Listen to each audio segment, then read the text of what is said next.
What's up? This is Jeremy, founder of QuickMail.io. And this is Jack from Emails That Sell. And today we're going to look in episode 2. The question of the day is, what's the goal of a cold email? So Jack, tell us, what's the goal of a cold email? In its simplest form, the goal of a cold email is to start a conversation. That's it? That's it. All right. Yeah, that's cool. So that's starting a conversation, but hold on a second. My goal is to get more sales, not to, chit chat. For sure. I mean, at the end of the day, you're trying to get something. So it's you're growing your network. You're trying to get funded. You're trying to test a new market, whatever it may be. But sending that cold email is just a first step towards achieving those things. It shouldn't be the goal of your cold email. That's your end goal. What's the difference? Isn't that exactly the same?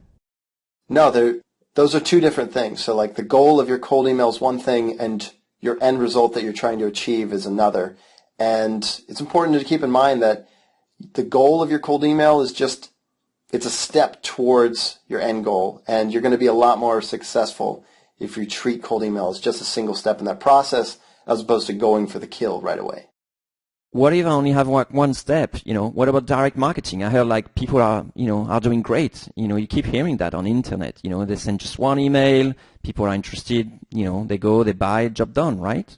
Sure. And, look, the idea of pressing send and, having people click a buy button and send you money is really appealing. But look, we're giving advice that works 90% of the time in 90% of the cases out there. And more often than not, your business isn't special. It's going to work out that taking a direct marketing approach to cold email is just not going to give you the results that viewing it as a conversation starter will. So okay, I got it. So give me an example of an email that starts, a conversation on the right foot at least. Sure. So let's take an example. Let's say I'm a marketing consultant and I help businesses expand into new markets. So I could write an email like this. It just starts a conversation. Notice how it doesn't go for the sale at all. I could say, hey, Jeremy, I just helped a similar company expand into Latin America, and I noticed that you're hiring a sales team down there. So I wanted to find out, is this something worth considering at your company? That's definitely not the type of cold email I'm receiving daily. Which is a great thing, which tells you if you're standing out from most of the junk emails that you get on a daily basis, you're doing something right. And yeah, at the end of the day, it's probably the reason why most people think that cold email is spam, because most cold emails go for the kill right away and sound salesy as opposed to conversational. Okay, let's picture this, right? Let's say I did my research very, very well. So I know for a fact that the people I contact already have this problem. So can I just skip this step and just go ahead and offer them my services right away? Would that work? You might be able to skip asking a particular question in an email, but you can never skip building trust during a sales process. That's why it's best to build it up front. And if your first impression leaves them feeling like you're just another salesperson who's going for the sale right away, it's going to be hard to reverse that feeling later on. So instead, sending a conversational email that helps them feel understood will just start your conversation off on the right foot, and it'll give you the best chance of leading to whatever your end goal is. Okay. What if I send my first email and they don't reply? So I'm going to send a second email, like a follow-up. Should the goal of the follow-up be exactly the same? It's still to start a conversation, or it's a different goal? From now until the last email you ever send, when it comes to cold emails, always start a conversation. So yes, whether it's the first touch or the 10th, it doesn't matter. Each email's goal is to start a conversation. But that doesn't mean that your call to action has to be the same in every single email you send.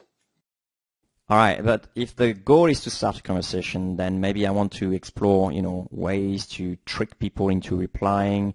Could be sending like, hey, I found a bug with your software where I didn't, so I say, I'm disappointed, and then because we didn't connect, those sort of like trickery, or adding, my favorite one is like adding an RE in front of the email, just to pretend I've already been replying to an existing email I haven't sent. Would that work? So it would probably work to get you more replies. But remember, it would be like winning the battle but losing the war, because you're setting the rest of your sales funnel up for failure. Remember, you're building a relationship here, so if your whole conversation is based on a lie, it will be nearly impossible to recover from that later on. So, it may get you more replies, but you probably won't be hitting your goals if you start a conversation based on anything but the truth. Fair enough. What if my sales team gets a ton of responses, but they're all sort of negative? Shouldn't be my goal really to be starting a positive conversation instead of just starting a conversation? I get it. I mean, you want sales, so getting a bunch of negative replies can seem like, no help at all. But truth is, the negative reply is going to give you two things. One, it'll tell you who you should be not spending your time pursuing. And two, it's going to give you the feedback that will help you improve your campaign. So whether you get a reply that leads to a sale, a referral, or even a hard no, you're going to be better off for it. Yeah, but if everyone just replying to me, take me off your list, surely my goal is not reached, is it? So actually, it wasn't reached. The goal of a cold email is to start a conversation, not to overcome rejections. So take me off your list doesn't start a conversation. But I'll say, just because you haven't reached your goal, it doesn't mean you should abandon it. Instead, keep at it, just iterate on your approach. And you can use your ratio between positive and negative replies to gauge if your new strategy is working better or not. All right. So do you have any good resources on how to approach starting a conversation with cold prospects? Sure. I got two things. Right off the bat, when it comes to writing an email that's going to start a conversation, it helps to picture that prospect in your mind while you're writing the email as if they're a close friend or a trusted colleague, because you're going to, if you're talking to them as if you've already got a relationship going with them, then the email is going to have a much warmer tone, and it'll be a lot different than if someone's just sending a regular sales cold email.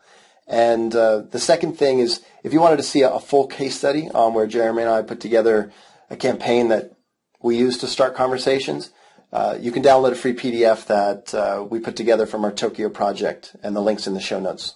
Awesome. Thanks a lot, Jack.